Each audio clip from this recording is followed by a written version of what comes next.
JT.fr, fournisseur officiel de football.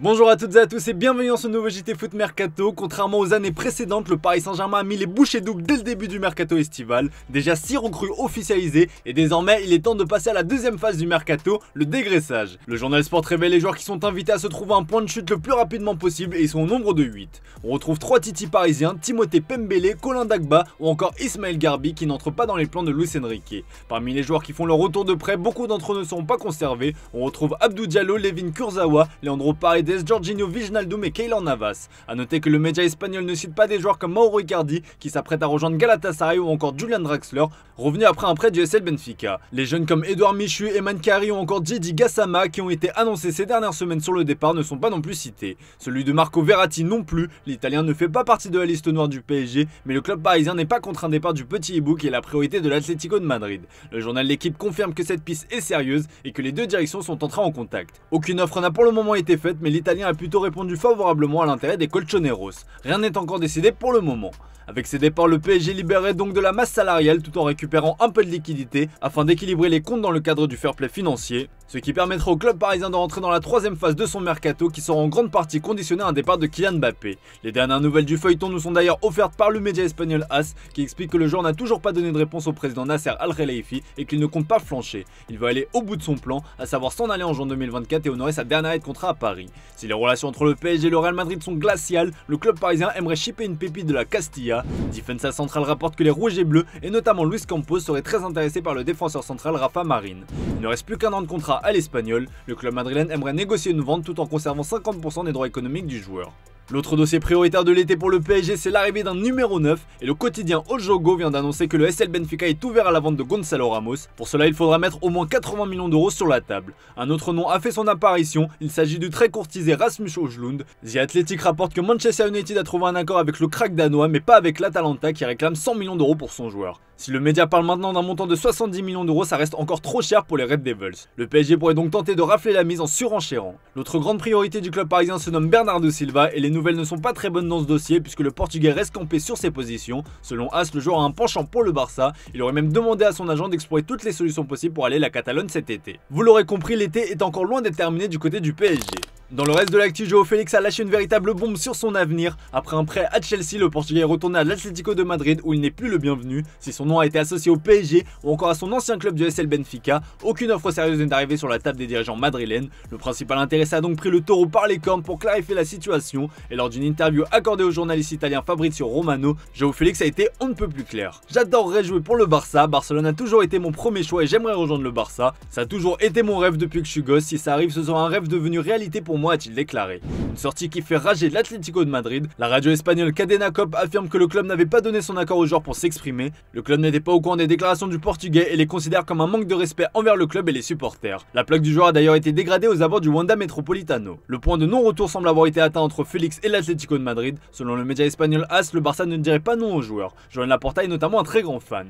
Le club madrilène est prêt à tout pour se débarrasser du joueur, la formule d'un prêt avec option d'achat est évoquée et tout pourrait s'accélérer cette semaine. Tout ça nous amène à vous poser la question du jour les amis, pour vous quel serait le club idéal pour relancer la carrière de João Félix? Comme d'hab, vous nous dites tout dans les commentaires et on en reparle demain. Et hier on vous demandait ce que devait faire Aurélien Tchouaméni pour son avenir, pour vous aucun doute, il doit rester au Real Madrid, il faut juste que le français se montre un peu patient. On passe aux exclus foot mercato du jour et ça bouge pas mal du côté de Manchester City, la saison a été formidable pour les Sky Blues avec ce triplé coup championnat Ligue des Champions, pour certains joueurs la boucle a été bouclée comme on dit et de la plus belle des manières et l'heure du changement est venue. On pense à Ilkay Gundogan qui a signé au Barça ou encore à Bernardo Silva qui souhaite partir. Riyad Mahrez pourrait être le prochain sur la liste. Selon nos infos, Al Ahly veut faire de l'Algérien la nouvelle star de son effectif. Un contrat de 4 ans certainement accompagné d'un joli pont d'or est en préparation. Le club saoudien est prêt à offrir 20 millions d'euros à Manchester City. Si les Sky Blues souhaitent garder Mahrez en interne, on commence déjà à préparer son potentiel départ. Nous sommes ainsi en mesure de vous révéler que le nom de Rafinha a été coché. Son profil plaît à Pep Guardiola. Des premiers contacts ont même été noués entre les deux directeurs sportifs.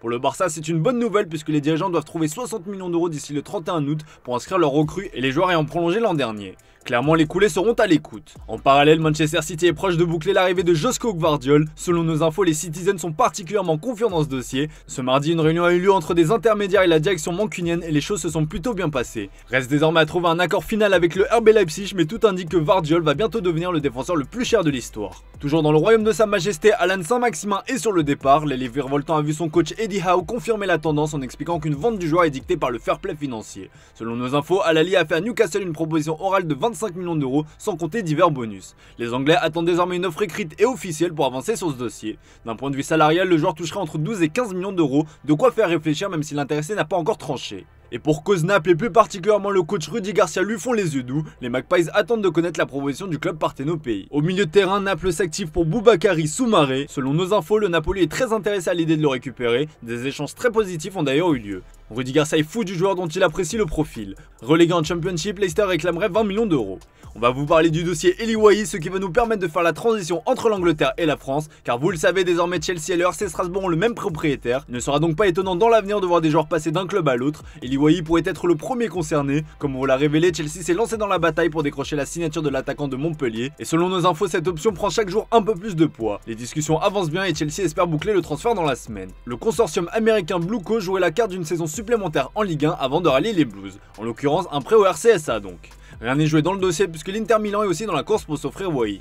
Direction la Turquie avec les dessous du dossier Alexander Djikou. Libre depuis la fin de son contrat à Strasbourg, le défenseur a pris le temps d'étudier les différentes offres avant de se lancer dans un nouveau challenge pour faire le bon choix. Si Nottingham Forest lui propose un salaire mirobolant, le joueur de 28 ans a choisi Fenerbahçe où il a signé un contrat de 3 ans plus une année en option. Toujours en Turquie du côté de Beşiktaş cette fois-ci, Romain Saïs est proche de rejoindre le Qatar. Plusieurs clubs se sont montrés intéressés mais c'est finalement le club d'Al-Sadd qui est en passe de remporter cette bataille. Nous pouvons vous confirmer que le défenseur marocain n'est plus qu'à un pas d'Al-Sadd qui va débourser 2,5 millions d'euros plus des bonus pour s'offrir le joueur qui devrait signer un contrat de 3 ans. Et ça y est, l'OM a enfin trouvé son grand attaquant, le club phocéen est proche de recruter Aubameyang. Prêt à tout pour se débarrasser de son joueur, Chelsea serait prêt à le libérer de sa dernière année de contrat. Le buteur devrait rallier l'Allemagne où l'OM est actuellement en stage. Il signera dans la foulée son contrat avec le club phocéen ou un contrat de 3 ans l'attend. C'est l'heure des officiels du jour et on commence avec la très grosse bombe. Au cas où vous l'aurez raté, Benjamin Mendy a déjà retrouvé un club de football. Jugé non coupable de viol et tentative de viol le 14 juillet dernier, le latéral gauche va reprendre sa carrière du côté du FC Lorient après avoir été libéré par Manchester City.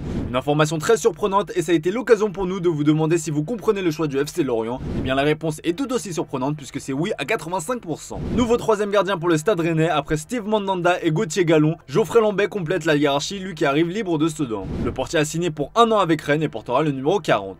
Toujours chez les gardiens du côté de Toulouse, le RC Anderlecht a officialisé l'arrivée de Maxime Dupé. Le portier de 30 ans a signé un contrat pour les 2 prochaines saisons avec les Mauvais Blancs. Autre départ chez les Violets, celui de Saïd Amoulic vers le Vitesse Arnhem. L'international bosnien a été prêté avec option d'achat. Comme vous l'a révélé, Jonas Martin rebondit à Brest. Libre après la fin de son aventure au LOSC, le milieu a signé un contrat de 2 ans. À l'étranger, le FC Barcelone enregistre le départ d'un espoir. Arrivé la saison dernière en provenance du Racing Santander, Pablo Torre a vécu une saison compliquée avec peu de temps de jeu. Dans l'optique de s'aguerrir, le milieu de 20 ans file en prêt du côté du Girona FC pour la saison prochaine. En fin de contrat avec la Regina en série B, Jérémy Ménez n'a pas été prolongé, mais il n'a pas tardé à trouver un challenge excitant puisqu'il signe à Bari, qui évolue aussi en série B et qui a manqué de peu la montée la saison dernière. Il a signé un contrat d'1 an plus une année en option en cas de promotion, précise le communiqué. Pour les amateurs de FIFA, ce nom vous dit certainement quelque chose. Annoncé comme un crack, Alen Halilovic est très loin d'avoir répondu aux attentes placées en lui. Déjà âgé de 27 ans, le milieu croate a enchaîné les prêts après son expérience ratée au FC Barcelone. Libre depuis l'hiver dernier, il vient de retrouver un club puisqu'il a signé avec le Fortuna Sittard, formation de Rodivisie. L'autre grosse information de la journée, c'est certainement le départ de Xavi Simons. Revenu au PSG après sa magnifique saison du côté du PSV, le néerlandais ne restera pas en France. Il est prêté au RB Leipzig sans option d'achat. A noter que le milieu offensif de 20 ans a pris le temps de signer un contrat de 4 ans avec les Franciliens avant d'être prêté donc. Élément indispensable de l'Hertha Berlin où il a évolué pendant 3 saisons, Lucas Touzard quitte le club de la capitale allemande pour l'autre club de la ville, l'Union Berlin. Allez, comme d'hab les amis, c'est l'heure de se quitter avec l'image du jour et cette séquence nous est offerte par le duo Benzema-Kanté. Les deux Français évoluent désormais du côté d'Al Ittihad. L'adaptation a l'air de plutôt bien se passer. La preuve, les deux hommes ont déjà un chant à leur gloire. Bon, clairement, on peut dire qu'ils n'étaient pas très à l'aise. Je vous laisse mater ça les amis. Excellente soirée à vous et à demain pour un nouveau JT sur Foot Mercato.